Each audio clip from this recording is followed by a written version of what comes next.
Todos volvemos aquí al Proyecto Puente Periodismo Diferente, 8 de la mañana con 30 minutos hora de la Ciudad de México. Les recuerdo, puede bajar la aplicación para su teléfono celular para que usted tenga la información desde la comodidad de donde ande, en la Apple Store para iPhone, en Google Play para Android, como Proyecto Puente Radio.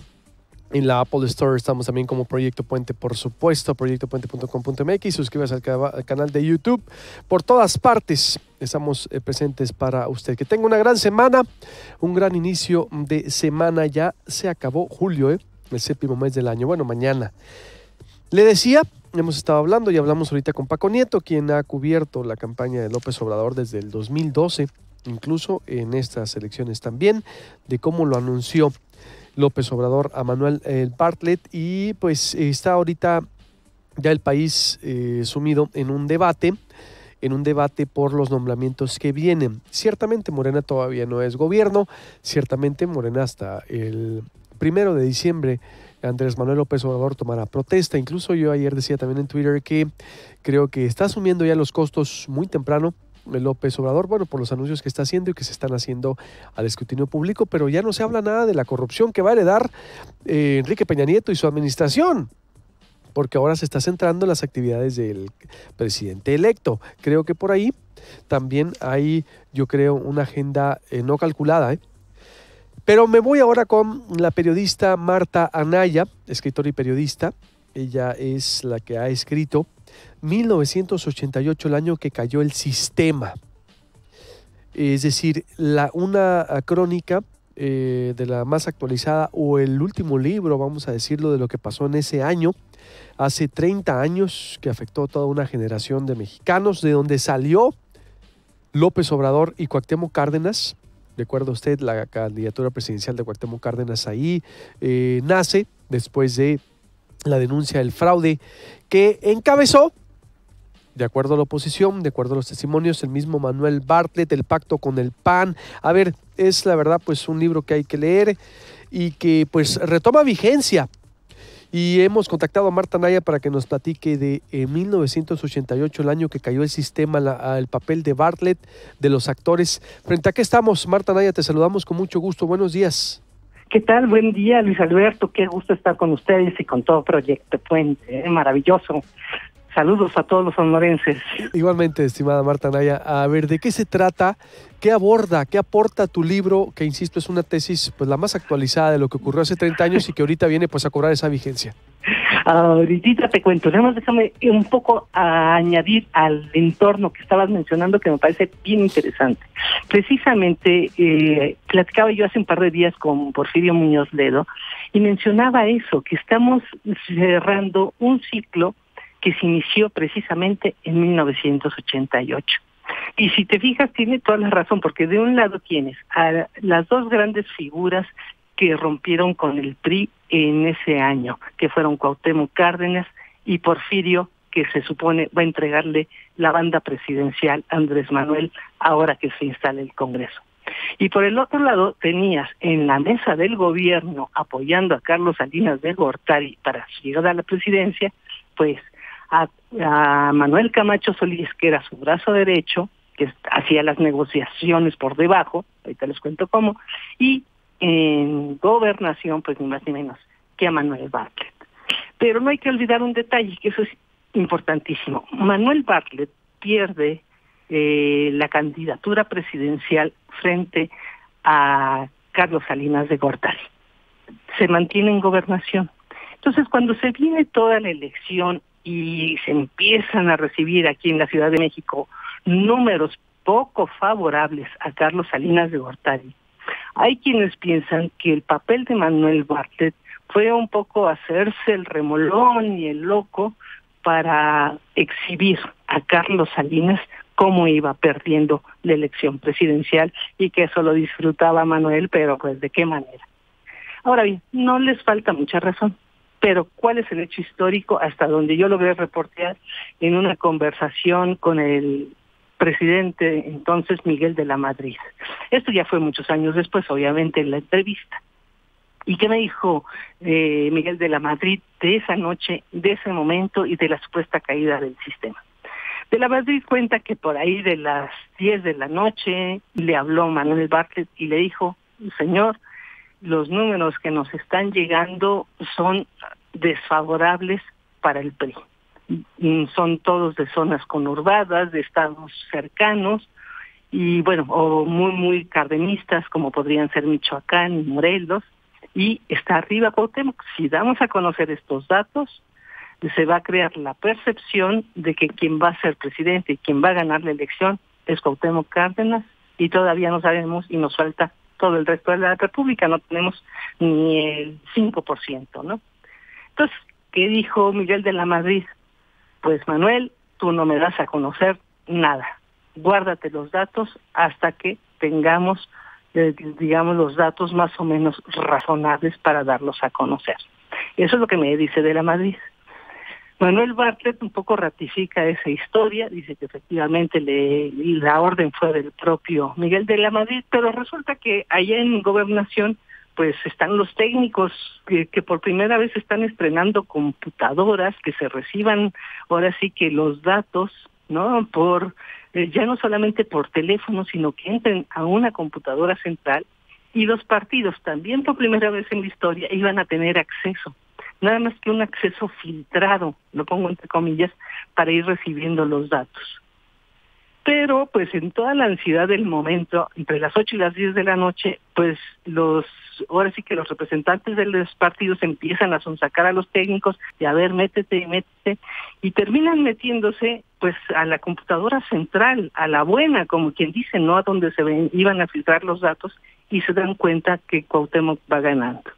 En ese momento, cuando todos se dan cuenta, pues viene la orden del jefe técnico de ahí de Gobernación de desconectar todas las computadoras, y es lo que se llama la famosa caída del sistema. Ahora, ¿qué tanta responsabilidad tiene Bartlett? Pues toda, por supuesto. Evidentemente, pues era el secretario de Gobernación, él hizo, deshizo, contuvo, mantuvo. Ahora, que si él hizo el fraude, eso es otra historia, pero digamos que es partícipe de todo ese entramado de esa noche. Eso sin duda. ¿Cómo ves, Luis Alberto? ¿Le seguimos la historia? No, excelente. A ver, no, siguen narrando, porque él mismo en el 2008 le dice a Andrea Becerril que toda la noche estuvo hablando con Miguel de la Madrid, y confirma todo lo que has narrado, es decir, que al momento de saberse que Cuauhtémoc Cárdenas iba al frente de la contienda, le dicen que no salga a cantar al ganador, que ciertamente no había una cultura democrática como la tuvimos a partir del 2000, que sabemos, vaya, que la transición mexicana a partir del 77, o podemos hacer el paralelismo con la historia, no era eso. El 88 ciertamente era embrionario todo lo que se daba, pero él mismo admite que no salió a dar a conocer el ganador. Pero lo que tú dices es más fuerte, porque viene a confirmar cómo es que se iba al ir arriba, Cuauhtémoc Cárdenas, se ordena este técnico que desconecte las computadoras, y es donde se da la famosa caída del sistema. Claro, es Óscar de la C, su nombre, el que estaba al frente de todo eso. ¿Cómo, perdón? Óscar de la C se llama. Óscar de la C. Así es, y que era muy amigo de Bartlett, precisamente. Ajá. Que estaba al frente de todo este centro de computación. Pero la orden finalmente, si te fijas, viene a ser del propio Miguel de la Madrid, que se la da a Bartlett, y Bartlett seguramente a Óscar de la C, ¿no? Así es. Entonces, ¿es el responsable histórico del fraude? ¿Para ti no te queda duda que lo has narrado? Es de la caída del sistema. Sí, ahora, perdón, de la caída del sistema, perdón. De la caída del sistema. Ahora, según esto, ¿dónde se hace el fraude? Yo creo que es un fraude múltiple, por muchos lugares, pues como se estilaba en aquel entonces, cuando se empiezan a dar cuenta los priistas que van perdiendo, pues los gobernadores meten mano, le empiezan. Por eso, cuando viene la calificación presidencial, salen costales donde, bueno, se ven quemadas montones de boletas, hay gente que, bueno, cuando ve que va perdiendo, sufre infartos, vienen múltiples negociaciones, ahí viene el papel de Manuel Camacho Solís, ahí por debajo de la mesa, para tratar de conseguir que Carlos Salinas tenga la mayoría. Eso es lo que realmente pide el PRI, que se le obsequie la mayoría para conformar el Congreso, en Cámara de Diputados y en el Senado. El propio Cuauhtémoc Cárdenas, cuando yo platiqué con él sobre todo este tema, le dije, bueno, ¿usted ganó la elección o no? Y ni siquiera Cuauhtémoc te lo puede decir. Te dice, creo que pude haber ganado, pero no tengo las pruebas ni la certeza, ¿no? Lo que sí hay certeza es de que se negoció la mayoría para la Cámara de Diputados y para el Senado. Ahora sí que la leyenda, la historia y todo, pues sí te dice que seguramente Cuauhtémoc pudo haber ganado la elección. Es muy posible. Y lo que también es todo un hecho y parte de la historia es que Manuel Bartlett, pues queda ahí su figura, su nombre, su rostro, ligado a ese momento de la historia. Yo creo que eso es inevitable y nunca lo va a poder borrar, por más que se haya pasado a las filas, digamos, cardenistas, porque es Cárdenas el que lo redime, no López Obrador, en una marcha por ahí del 2007-2008 en defensa del petróleo. Entonces, sí. ¿Crees que no fue 2004 algo así en CFE? Puede ser, puede que tengas razón, sí, es una marcha, me acuerdo, en defensa del petróleo y el primero es precisamente Cárdenas, ¿no? Que van brazo con brazo, sí. O sea que dice uno, bueno, pues si él lo perdonó, bueno, ahora cuando yo leo que dicen, no, pues es que el que lo está redimiendo es López Obrador, no, el primero es precisamente Cuauhtémoc Cárdenas. Y él se va con López Obrador, tienes razón, en 2006 cuando pide el voto a su favor y el PRI lo expulsa de sus filas, ¿no? Ajá. Cuauhtémoc lo perdona, dices, porque salen a manifestarse juntos, o había otros actos ya de reuniones o de alianzas que traían, aunque ciertamente hay que darle crédito a Manuel Bartlett. Ya platicaban. Él y Cuauhtémoc y Bartlett siempre han tenido conversación. Bueno, no en ese momento tan álgido como fue el 88, 94, sino con el paso del tiempo. Digamos que ya se fueron acercando y cuando viene el tema del petróleo, pues ahí sí hay un acuerdo y por supuesto de eso de salir juntos a desfilar es obviamente con autorización del propio Cuauhtémoc, sin duda, ¿no? ¿En qué pudiéramos, no sé si, bueno, yo recuerdo que fue 2003, 2008 exactamente, porque... Puede ser 2003. Porque hay que darle crédito a Manuel Bartlett, Marta, que fue un hombre crítico contra la política energética de Vicente Fox, contra Calderón, el mismo Peña Nieto, ciertamente la ley Televisa, es decir, ha sido un hombre crítico, sí, sin duda, después del 2000 para acá, pero su nombre en la historia no es así, es decir, haciendo ese paralelismo, pero qué bueno que recuerdas que es entonces Cuauhtémoc Cárdenas quien ante la opinión pública lo redime. Así es la primera vez que él se acerca a la izquierda, digamos, es con Cuauhtémoc Cárdenas y es de quien recibe, comillas, el perdón, ¿no? Y ya después es con Andrés Manuel cuando pide su voto en 2006 a los priistas que voten por él, ¿no? Precisamente porque tiene oportunidad de ganar. Claro. ¿Cómo ves tú esta llegada de Manuel Bartlett a la CFE, Anaya, que está siendo, yo creo que es obvio, tienes el registro, está siendo severamente cuestionada a nivel incluso internacional? Ayer Jorge Ramos en un tuit demoledor decía, pero ¿cómo? Esto no es cambio. El responsable del fraude de la caída del sistema del 88 con Andrés Manuel López Obrador, ¿por qué? Es decir, decía. Sí, yo creo que hay gente que se queda con la visión del momento de la historia, ¿no? O sea, el nombre del 88 ligado a Bartlett y el fraude. Ahora, yo creo que se pierde en toda la secuencia de lo que es la vida y las luchas en nuestro propio país, las que narrábamos. O sea, Manuel Bartlett efectivamente viene en su lucha nacionalista del petróleo y de la energía eléctrica desde el sexenio de Vicente Fox y se suma a las fuerzas de la izquierda desde el 2006. ¿Para qué? Para defender el petróleo y defender la energía eléctrica. Su nombramiento para mí es consecuente con su lucha de esos últimos años al lado de Andrés Manuel López Obrador y de Cuauhtémoc Cárdenas. En eso yo creo que López Obrador es agradecido y consecuente con la gente que va a su lado y que además le aportó durante no menos de 6 años allí en la tribuna del Senado la defensa tanto del petróleo como de la energía eléctrica. Entonces, desde ese lado lo veo absolutamente consecuente. Ahora, la gente, por eso me refiero mucho a la percepción de los que miran la historia de manera estática, voltean y dicen, pero ¿cómo el señor del 88 está enojando? Bueno, el otro también es Manuel Bartlett. Lo importante sería saber si esa es su verdadera esencia. Yo creo que sí, siempre fue un nacionalista. Ahora, que eso borre lo del 88, no, para mí no lo borra. pero tienes, la historia no es negra y blanca, ¿no? Tienes matices, y la gente también, y la gente crece y se transforma, y yo creo, dentro de todo, que Bartlett fue congruente con su nacionalismo a partir del 2000 por lo menos, es mi opinión.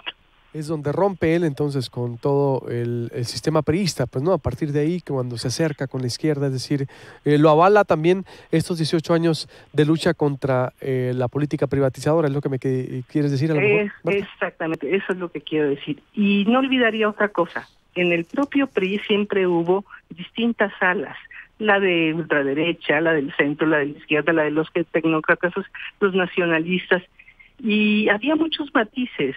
Y claro, y muchos intereses. Yo creo que desde el 88 es Bartlett con su gran interés por convertirse en presidente, ni más ni menos, ¿verdad? Y bueno, no lo logra, y entonces, bueno, digamos que sobrevive su vertiente nacionalista que esa siempre tuvo. Ese es mi parecer.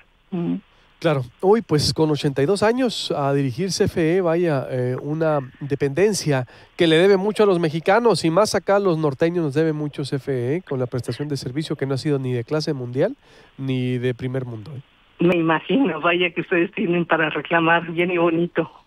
Sí. Pero sí, sin duda va a ser muy controvertida, ¿eh? No se trata de hacer una defensa de Manuel Bartlett, pero yo creo que sí hay que ver la historia un poco como es, cambiante, ¿no? Distinta, como las personas, ¿no? Todos evolucionamos, tenemos posiciones, nos diferenciamos, sufrimos, caemos, nos levantamos, etcétera, ¿no? Pues hay que darle un voto de confianza, Marta. Híjole, Vamos. mira, lo que sí sé es que él se metió a estudiar el tema durante por lo menos 10 años. Eso sí lo tengo clarito. Hasta ahí me quedaría. El tema de la energía eléctrica. Claro, aunque su lugar en la historia es lo que se cuestiona, ciertamente, ¿no? Así es, y eso yo creo que no lo borra con nada. Sí, ¿no? Totalmente. ¿Qué le perdonaría o harían, bueno, como dices, este dato de Cuauhtémoc Cárdenas es muy revelador, y yo creo que el mismo entonces Andrés Manuel, al decir, a ver, pues si ya Cuauhtémoc Cárdenas lo perdonó, ya lo jala a su movimiento, porque pues el afectado fue Cuauhtémoc Cárdenas. Sí, directamente. Yo creo que van viendo que ellos requieren, cuando se está en oposición, pues requieren gente que conozca, gente con nombre, gente que en verdad los apoye, porque cuando estás en oposición eres un huérfano, y sobre todo cuando tienes partidos muy, muy poderosos como eran entonces el PRI o cuando llega el PAN directamente a la presidencia. Entonces, si yo recuerdo aquí, no sé, las primeras marchas después del 2006, cuando Andrés Manuel pierde la presidencia con Calderón, bueno, sus mítines no eran ni de 50 personas. Entonces, ha sido arrearle, y es cuando tú reconoces los apoyos de gente que valga o que tenga nombre o que te sirva o que se acerque a ti cuando tú estás en la desgracia. Y yo creo que eso fue lo que pasó con ambos. Sí, totalmente, y pues ahora también hay esa, pues de alguna manera, lealtad recompensada también, ¿no? Hay que decirlo, es en la historia. Pues Marta, te agradezco mucho, en verdad, muy ilustrativo lo que nos expones. No sé si quieres agregar algo más o algo que no te haya preguntado. No, al contrario, qué gusto hablar con ustedes y mucha suerte. No, hombre, gracias. Para todos. Igualmente, claro que sí, estaremos ahí de cerca dándole seguimiento a lo que haces. Gracias, Marta. Al contrario, hasta luego. Hasta luego.